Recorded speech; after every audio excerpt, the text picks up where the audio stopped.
If you let kind of stars exist long enough, eventually matter assembles itself in a way that it questions why it's there. There's some missing element that the stardust just doesn't have. It has what can sustain life, but it doesn't have what makes life want to sustain. At what point does this collection of atoms and molecules transcend it's just a star or it's just a burning ball of gas and become what we classify as life? How does what we consume fit in the balance of a greater ecosystem? Humans have lived in harmony with their environment in the past successfully. And I think there's a lot for us modern day humans to learn from those who came before us.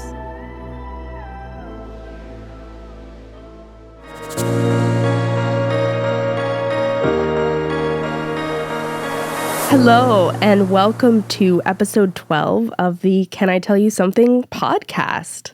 Welcome. We have something a bit different today, and Claire will be telling you all about it. Yes, so unfortunately, the two of us came down with a case of the dreaded COVID this week, but we didn't want to not release an episode, so we went back in our archives because we save a lot of conversations that usually are too long to show you otherwise, but you never know when they might come in handy. So that is what we are bringing you this week.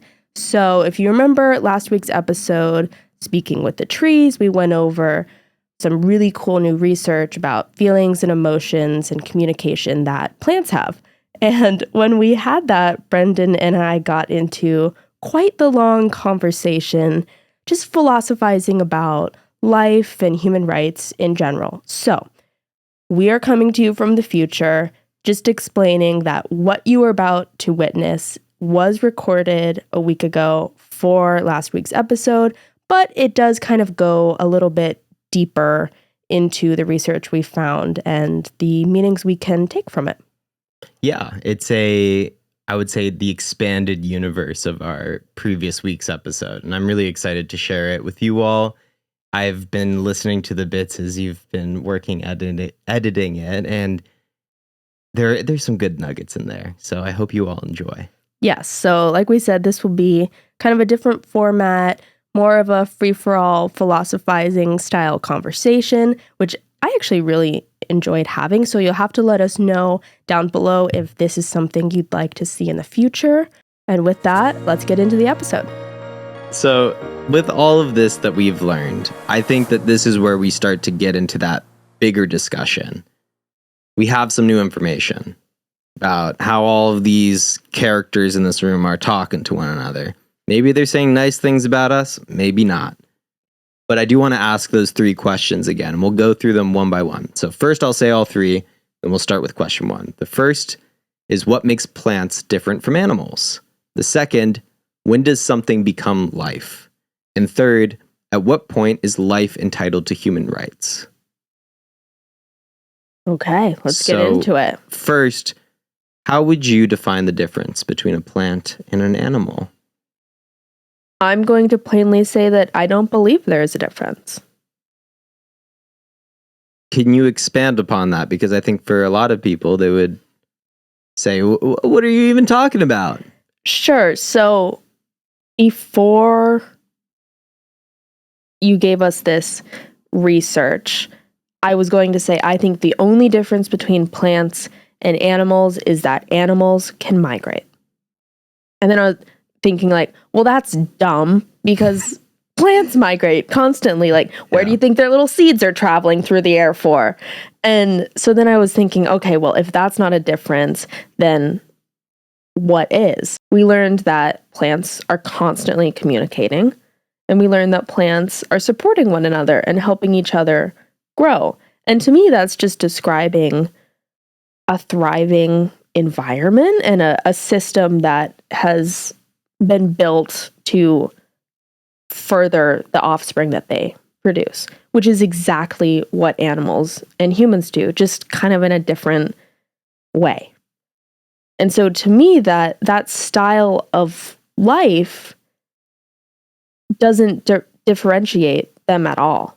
They're very different. Like, obviously, different animals, the ones that we understand, the ones that we typically live with, are more inclined to support us. And plants necessarily don't do that for us. And so humans are interpreting plant life and human life and animal life differently based on how they aid us. Yeah. But to me, there is no difference. And, something people might say is, oh, well, plants don't have a soul.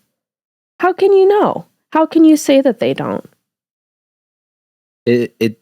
I think about, too, with, like, what is the difference between plants and animals, right? If we want to talk about the communication and the expansiveness of that communication, if I were to take, like, a human brain and blow it up to the size of a forest, I bet you the way it communicates would be very similar to the way that trees communicate with one another. There are paths, there are roots, there are branches, there are all sorts of we know that this is how, look at how the nervous system looks. It's all just roots, and it's a general pattern that shows up in a lot of life. And so for me, the difference between plants and animals, I feel like the line that I'm going to draw is a weird one. I feel like animals tend to be much more flash in the pan sort of life. They, I think, are a lot less resilient than plants. Think about how, a mass extinction event tends to be around animals and less so around plants, unless there's variety of other sort of factors happening. But it's plants tend to be slower moving when they migrate. If they're going to move towards the sunlight, it is almost incomprehensibly slow that they'll change the angles and stuff. So I think that the way I see it is plants are a much longer life form compared to animals. But I don't know if that even makes sense. No, I understand that. And I think it's fair to bring up just lifespan in general. We know certain trees can live hundreds of years if their environment allows for that. And that's always blown me away. We know human life is fleeting, and a lot of other animals we live with, they might only be around for a couple years if they're lucky enough to make it that far. And a lot of plant species, that's nothing to them. And that's really interesting. But I don't think that's a fair criteria to differentiate, especially when you were saying, well, plants are, they can handle more than animals can. Well, that's not fair, because now you're changing the criteria for what certain life can handle and what they're built for, especially mass extinctions. Well, of course, plants are going to outlive that. There's more of them, and it takes a lot more to fully rid a species of plants because they are so widespread. Yeah, and that's where it's I really have a hard time trying to wrap my mind around. Could I say that does it do X, Y, Z, or does it do blank is really difficult to draw that line and be somewhat comfortable with defending it. Yeah, I think it's just interesting. I think that if you were to talk to a biochemist, they would probably talk about, on a cellular level where the differences are. Right. And that's, I think, a really important distinction to bring up. We're more talking about the idea of life, philosophizing what that difference is. Whereas, of course, on a cellular or even molecular level, there's probably thousands of differences. But that's not really what we're talking about right now. And I think that's the fun of it. When it seems almost impossible to find those differences, that's when you start valuing these plants as life that should be valued. Yeah. I think it's, you can, you said it beautifully. You can take the hard science approach, or you can take the how do plants fit within our social space. And for people that are really inclined to do the hard science approach, I used to be really inclined to do that for these sorts of questions. I think it's worth asking, how do you evaluate the things in your world around you at any given point? I'm not thinking about the cell level of things all the time. In fact, I'm rarely thinking about it. When I make my day-to-day judgments about things in front of me, it's a lot more of a social phenomena, a lot more of that soft science, as kiddos like to call it. And so I think it's always interesting to approach a question like that from that perspective, because for me, it challenges me a lot. I think that brings us into our second question. When does something become life? Oh man, this could really get political here, couldn't it? So I'm going to give my non-political answer. Okay. And I'm going to give my political answer. Because unfortunately, we do have to address that. Mm-hmm. Because there's reason to. Mm-hmm. My first inclination when speaking about any living being, plants, animals, humans, what have you, is something becomes life the moment a soul or essence, whatever you want to call it, is attached to that being. Sad thing is, I don't know when that happens. I don't think I'll ever know when that happens. I don't think living humans, will ever understand that. Therefore, my political answer is something becomes life the moment it's born. I say that because I am very pro-choice. I will be until the day I die. And unfortunately, when we talk about this question, it's often going to be brought up in a human sense when talking about abortion. Now, I don't want to make this episode about that, but we do have to acknowledge that sometimes we think one way and have to present the answer differently due to what's going on in the world around us. Now, abortion and women's rights doesn't apply to plants. So that's where I say, well, my first inclination is about the soul. Mm-hmm. Yeah. That's my answer. I think, when I wrote out that question, I was so heavily in the headspace of getting ready for this episode about plants that I oversaw the political dimension of that. We did a design fiction value scenario episode. I think it was episode 3. And when I was looking into the philosophy of thought experiments, one of the things that they bring up is with defining life, so often the line gets drawn, when does it become life? And one of the most famous thought experiments talks about reframing that question from, it's not about life, it is about the right and obligation to have to sustain life. And the way that they bring it up is, let's say they said there's a violinist that is beloved amongst a community of musicians that will die unless you are hooked up to them medically for a prolonged period of time. That is a very odd thought experiment. Yeah, but it works to effectively abstract the idea, and the question is not life, it is whether or not people have the obligation to sustain another life.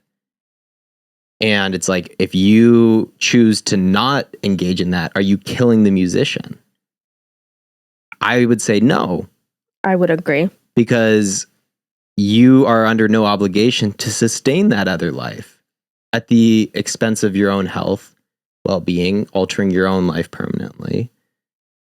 So that I just wanted to bring that up because it reminded me of that in particular. So then I guess my question is, why did you ask this question, and how can that relate to what we're talking about with plants? So I asked this question because I was thinking about more cosmically. I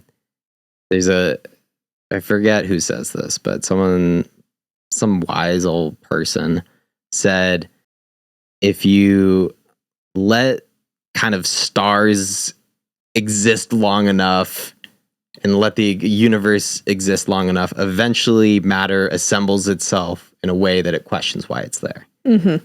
And I can say for a fact that every single thing that exists here on Earth is just a byproduct of stardust. That's it.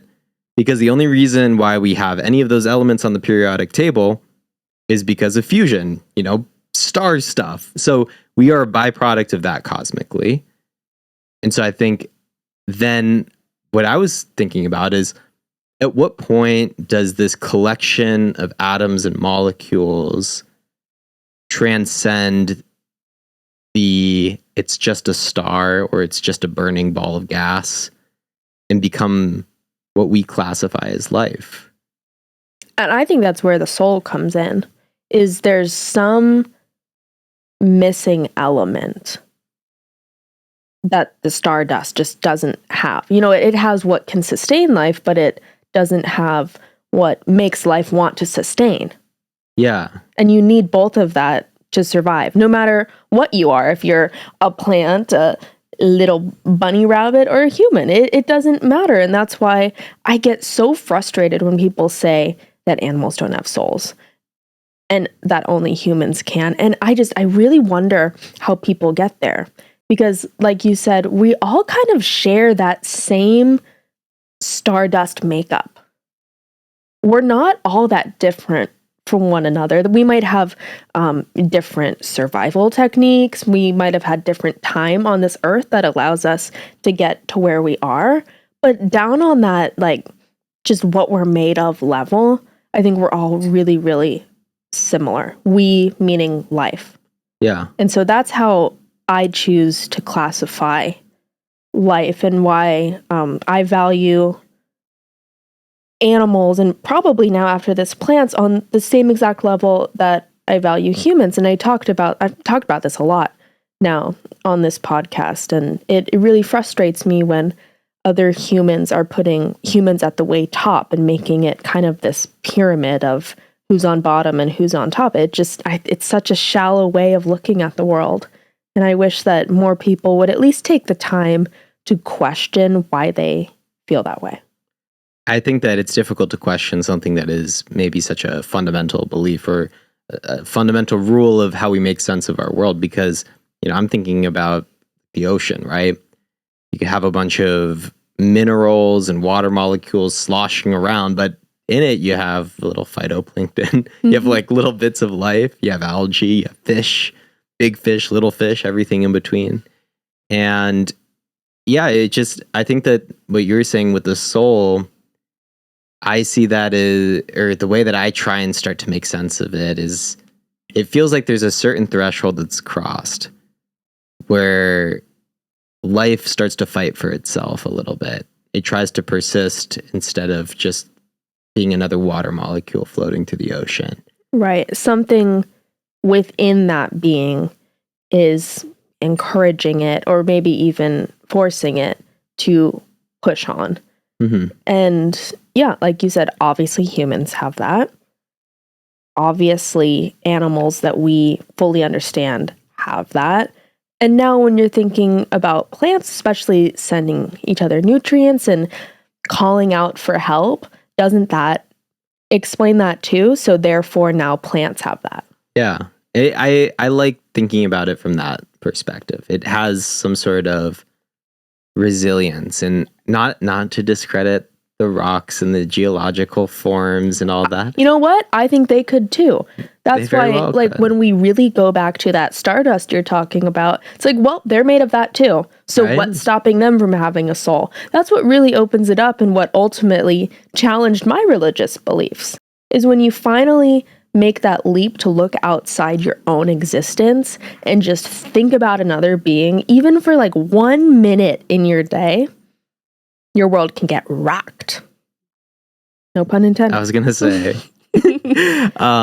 Yeah, I like that perspective. And so the final question I have is, at what point is something that starts resisting, we'll call it life for the sake of this, at what point is life entitled to human rights? And I will root this in New Zealand, there is a river that has been designated human rights. And it was brought up in a class about ethics and policy around technology. And part of what I was trying to argue within the context of this class is that we have some rules out there right now that give certain things a lot of protections.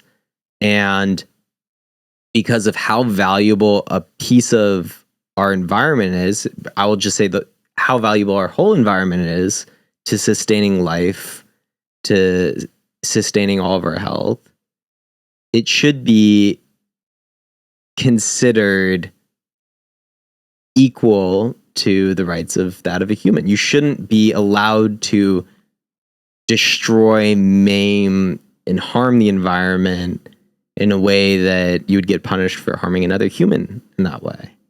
It's like, it does make things more complicated, but I think, to me at least, it says this is one of our fastest ways to be able to start protecting things that exist in our natural environment, is to start saying they deserve the same legal protection as humans.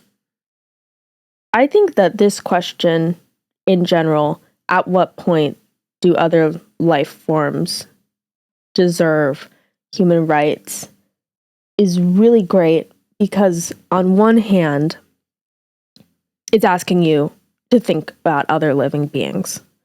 But on the other hand, it's asking you to think, well, what are human rights? And what do they do for humans in the first place? Because obviously we were the ones who made them. There is a set of universal human rights out there that have to be followed by every living being on the planet. But then when you go from country to country, that starts to change.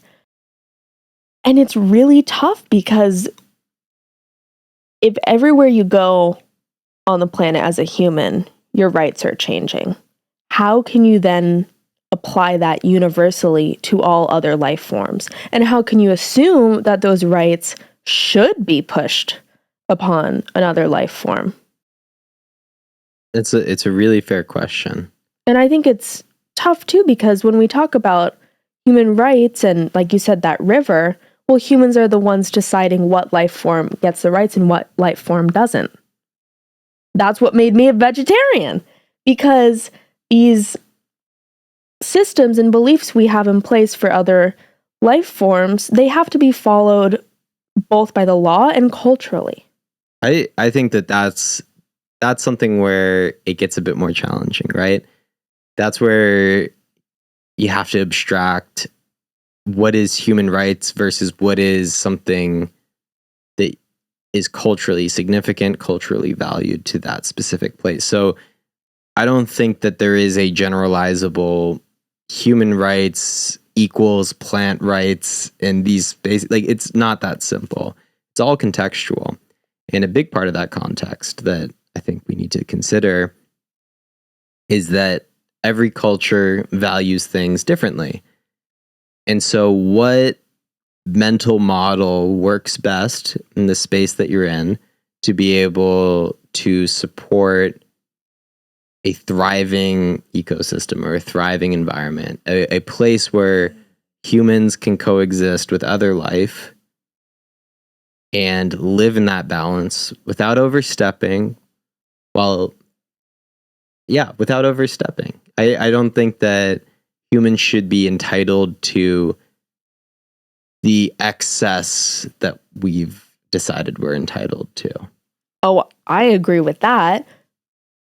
And I wish that could be possible, but when you look at how large our population is, well, now there's too many people, and so we have to depend on that excess just to survive. Exactly. And it sucks, because at one time on Earth, hundreds of years ago now, we were able to live in that harmony, and people were able to, raise livestock and trade them and sell them and eat them in a way that wasn't harming their populations in the way that it is now. And in the same way with agriculture, there was small farming for villages, maybe towns, that people could raise and sell their crops to survive and eat. And it wasn't harming the environment in the way it is now because our agriculture, it's far too large scale. And so that's why we have to bring in all of these like horrible practices of, well, how do we save the soil's nutrients now that we've drained it all? Yeah. Like that shouldn't have even been a question that had to come in to mind. And so when I talk about how humans are interacting with other life forms and why that matters, that's why. Because we've abused that power that we've had in harnessing other life and taking it for our own greed and excess. And that's what I was getting when I said, I'll get into this more later in the episode. It is that interaction, and why I believe eating animals now is so inhumane is because we've completely taken that power from specifically cows, chickens, goats, fish, all of that. We've ruined their way of life. We've essentially taken all those animals, putting them into slavery. Yeah, that's what it is, for our own gain. Just so that people can have, 5 hamburgers a week? And we're doing the same with certain plants. And it's tough to have to confront that because as a human, you have to survive. To survive, you have to eat. Well, where can we get those nutrients that we need ethically? I don't know. I think that small scale farming and livestock is the answer, but then that can't be the answer for everyone because our population's far too large.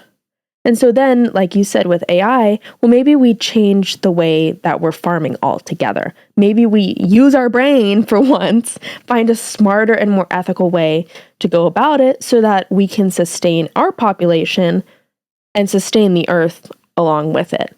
Because if we keep going down the route we're going, not only are we going to kill us, but we're going to kill everything else on this planet. So that's what I think about that. I think that this reminds me a lot of when I learned that cows require a lot more water than bison. And humans, particularly, very specifically, Europeans that moved throughout the West killed almost all of the bison. Well, and we know why. Yes. Because we were trying to cut off the food supply for the people who were already living here. And one of the great ironies in that is that what replaced a lot of that bison in terms of large herbivore was cattle. And cattle require a lot more water to be able to sustain their own lives than bison. And because of that, a very arid Western North America is now required to use a lot more water than was ever originally intended in that space to be able to support a form of livestock that was never there to begin with. And I mean, we could just flip it all the way back. People could eat the same amount of meat in the form of bison, and it would be in better balance with the environment, but we killed off almost all of the bison. And so now they're a protected animal. Like, this is where I think I start to think, or where my brain goes. You have your opinion on this, and you have your way of reaching that conclusion. And I think the way I reach a very similar conclusion is quite a different route. But I'm of the opinion we have the option to not have to eat meat. So why is it necessary in the quantities that we do? It's not even for people that are like, oh, being a flat out vegetarian would be too tough. And you know what? It's not. But I have to put my 2 cents in there. Yeah. When we talk about that, often people will say, oh, you're not getting enough protein. First of all, how do you know how much protein I'm getting? Second of all, yes, I am. Do you know that there are so many plants out there to choose from as a vegetarian that you can garner plant protein at the same, if not a higher rate from consuming meat? hate to break it to you, but that's just not a sound argument anymore. And this is kind of what I was going to get at, is that maybe being a full-on vegetarian all of a sudden tonight or today is a bit much. But what we can do is we can be aware of these sorts of bits of our behavior and maybe cut out how much meat we're eating. If you want to have meat with your dinner one night a week instead of 7, that's a huge difference. And in fact, we're seeing that it is very profitable for companies to present meat alternatives now. That's why there's so many coming out. That's why all of these burger joints are starting to experiment with vegetarian options. Personally, I'm loving the black bean kind of direction for all of this, but the smash burger black bean burger is the best. Oh my goodness, it is so good. To say. But I like to think in that direction of it's not necessary anymore, and we have the ability to reduce it, how much meat we consume and how much animal product we consume. And furthermore, if we all do a little bit, companies start to notice and they change their behavior too, because it is going to be like companies are the real reason why we farm in such excess, because they're trying to optimize for profits. And so a part of trying to, I guess, push the beast of capitalism in a direction that works with our environment is, people say it's like voting with your wallet, but I mean, it does have an effect. It does have an impact, and there is issues with it. Greenwashing is an issue, but I would rather we be dealing with the issue of greenwashing than climate change denial. Like, it takes a long, long time to be able to correct what we're doing in our environment. So little things can actually go a really long way. On that note, I do want to raise a question for both of us to answer. If we were to shift meat consumption, the rate of it, to a higher rate of plant consumption, isn't that just bringing one problem of over farming to another, just on a plant scale? It's a good question. And especially with all we've learned from the episode, we're kind of focusing a lot on animals, and we should bring it back to plants, is, well, we know that they have feelings and emotion and communication, and we know that they're quite literally screaming when they're cut. And so that makes me think about all of the vegetables and fruits that I eat on a daily basis, especially as a vegetarian. I'm eating a lot more of that.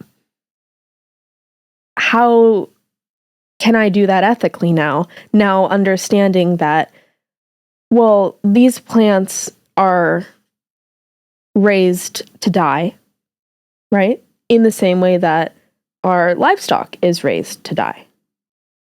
It brings a really tough moral question to me because, like I said, well, I have to survive somehow. But knowing all of this information, what do I do with it? It's a good question. I mean, there's a couple of things that, it's really difficult to deal with that consumption guilt. And I think it's also difficult when it feels like the answer is more utilitarian. It's the lesser of two evils, and because of that, we should be able to sleep at night. But it's not that simple. I'm of the opinion, hearing all this research and working through this episode, that what matters the most is how does what we consume fit in the balance of a greater ecosystem? That is going to be the most important thing to keep in mind as we continue to work through these revelations, these discoveries, these new ideas, is where does this fit within the ecosystem? And yes, if, like, for example, crop rotation exists because we know that if we keep on farming crops in the same exact area, they're going to die eventually. And so there needs to be a happy balance of nutrients amongst a bunch of different plants.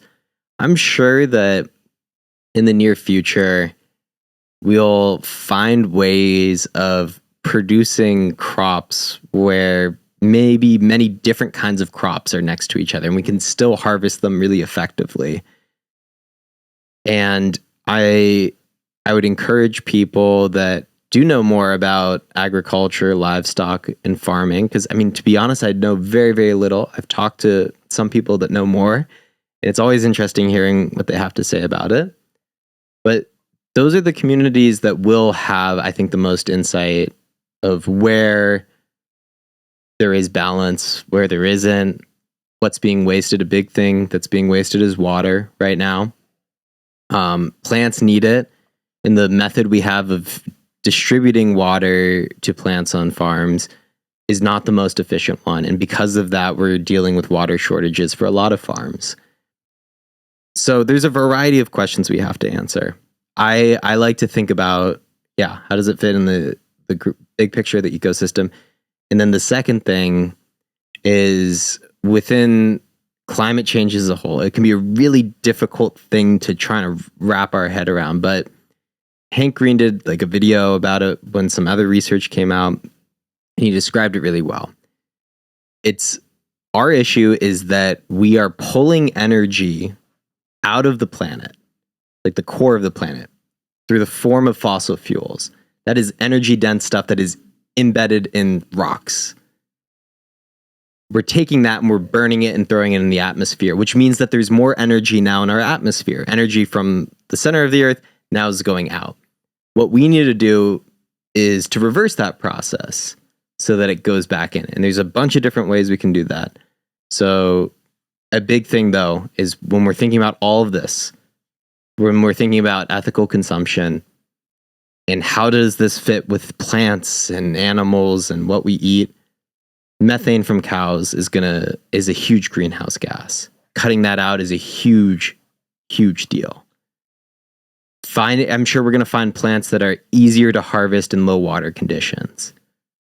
When we can do that, let's consume that sort of stuff. So it's just being adaptable, finding ways to exist in harmony with our environment. That's kind of the approach that I like to think about when it's challenging.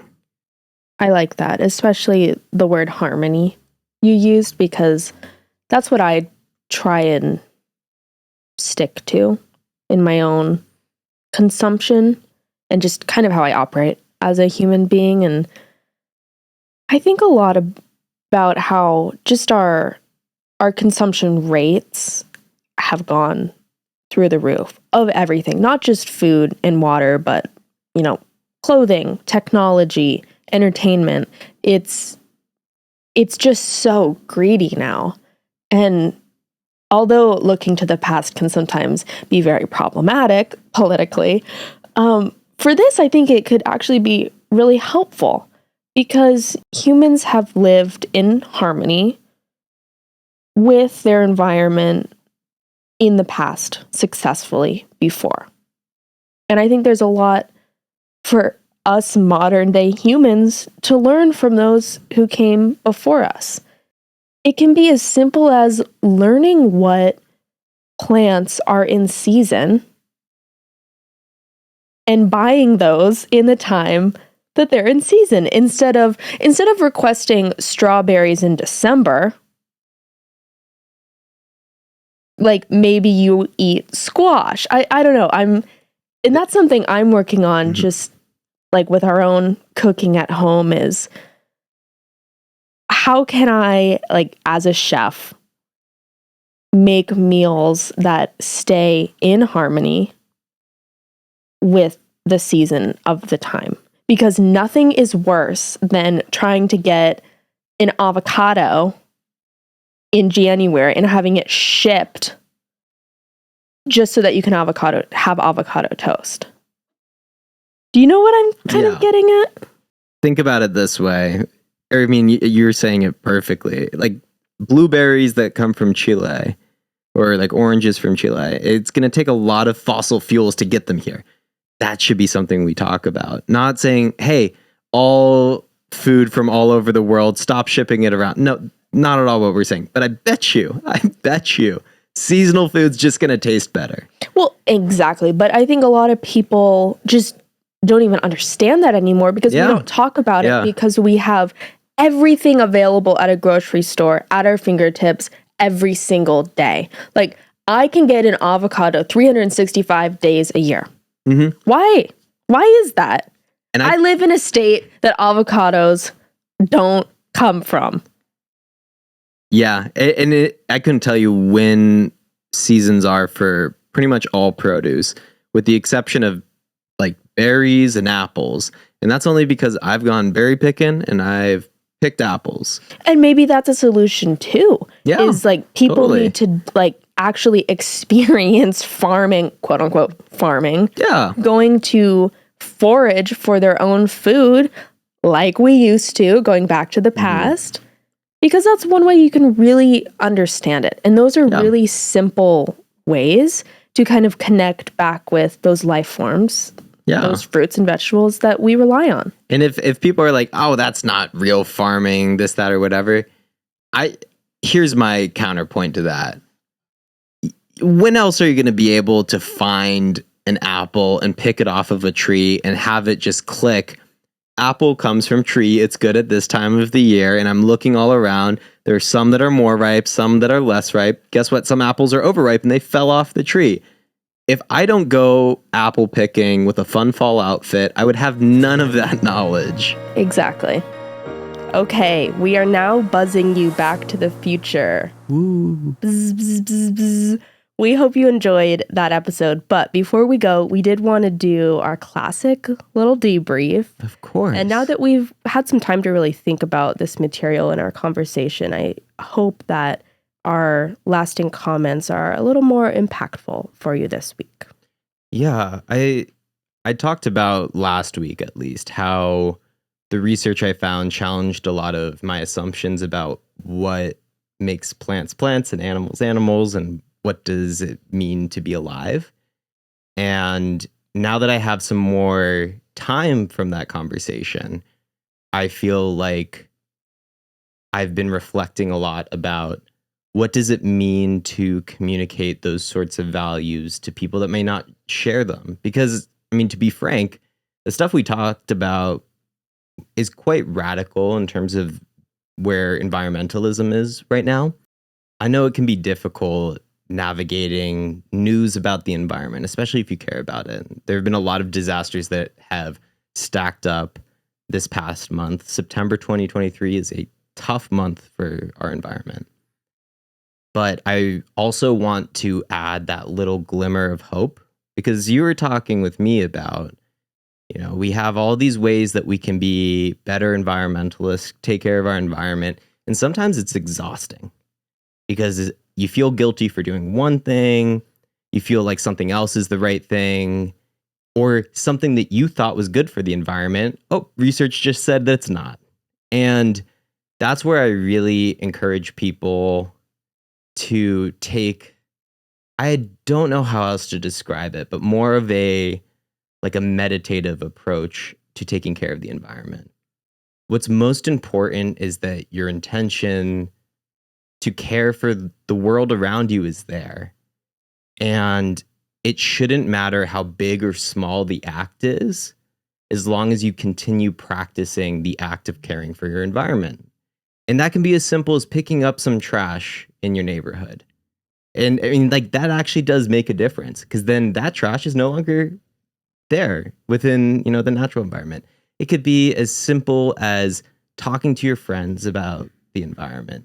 Those little things will change the way that people think about the environment in a much bigger way. Just continue to think about this as a very long game, and being distracted from the end goal, which is being able to live in harmony with our planet. It's just, keep your eye on the prize, and you have to be a little bit, I don't know how else to describe it, but almost naively optimistic about it, because there is no other way. Like, the other option's not great. So you might as well be a bit gung-ho about it, even if all the news you see feels like it's pointing the other direction. I think that was really well said. Especially, I think everyone listening has experienced that exhaustion, like you said, specifically about the environment. And I've been thinking about just the word environment and how traditionally people only think about like nature and the plants involved. But there's a whole other side to what the environment means. And I think that's where living in harmony, humans living in harmony with the rest of the world, is really, really important. So that's the biggest thing that I took away from this episode. Because the first question you asked really threw me off when you said, what's the difference between plants and animals? And then I said, I had to think about it. But then I said, I don't think there is any. And I got like a decent amount of flack online for that because it's such a weird response. I don't think a lot of people agreed with me, which is totally fine. I don't expect you to. It challenged me in a lot of ways, and I'm happy that it challenged you too, because we know that that's the only way humans can change, is if some way of life is changed and challenged. And so if this episode can even spark that in one person out there, then we did our job, because as you said so perfectly, it's small change that matters. Just working within your neighborhood, your community, or if you're in a small town, that's where you're actually going to see the impact. You might not feel like you see an impact if you're donating $5 a month to a certain organization. That might not have as big of an effect, but maybe some other changes you can make. Well, yeah, I really like the way that was said as well. And I also want to really draw attention to how you question the question to begin with by saying, I don't think there's a difference, and being confident enough to say that and to feel that. Those are the sorts of things that will challenge what we see out there and push us in a direction of caring more about the environment. So I really appreciated that you did say that, because especially when you challenge me, that's when some of my greatest moments of growth have been. So I just thank you for that. Thank you. Okay, well, we are officially going to end our philosophizing of life session with you all today. We hope you enjoyed it. Those 3 questions that Brendan asked in the beginning, I want to hear your answers. I want to see if you can ask your family, your friends, and what they might think, because I think a conversation surrounding this would be really juicy and fun. So let us know in the comments below, or hit us up on our social medias. Can I Tell You Something podcast, something spelled SMTH. Yes. All right. Thank you so much for listening. We'll see you next week. Bye. Bye.